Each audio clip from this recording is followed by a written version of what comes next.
السلام عليكم واهلا بيكم في قناتنا.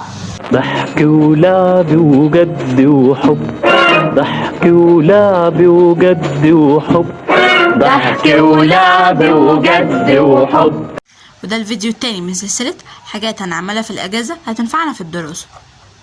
وفي الفيديو ده هنعمل الإدراك دي لتنظيم المكتب.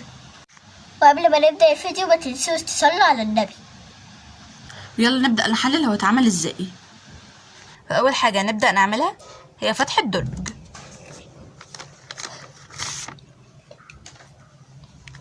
وبعدها هنبدأ نشوف الجزء ده اتعمل ازاي. الجزء ده عبارة عن ورقة مستطيلة بتتنى بالشكل ده، ودي الخطوات اللي لازم نعملها.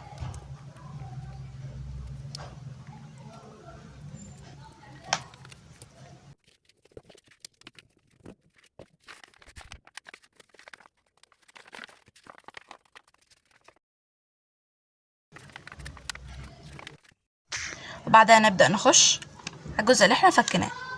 الجزء اللي احنا فكناه خطواته هي نفس الخطوات اللي عملناها في الجزء ده، لكن بفرق ان الورقة دي اصغر من الورقة دي علشان يقدروا يخشوا في بعض ويتكون الدرج.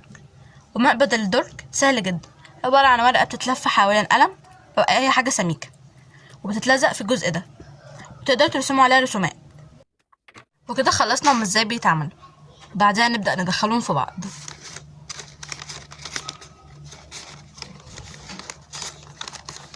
وبس كده اتكون معانا الدرج.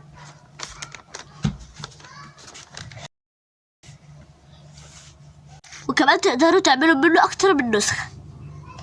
وهنبدأ نحط فيهم حاجاتنا.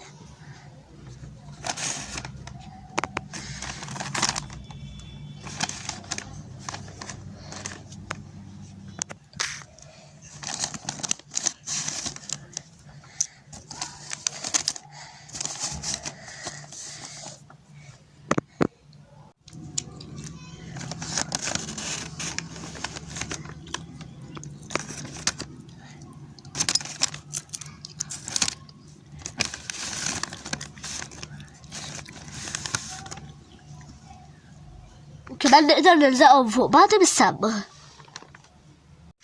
وبس كده بقى عندنا اجمل منظم للمكتب، تقدروا تحطوا فيه حاجاتكم الصغيره عشان ما تضيعش منكم.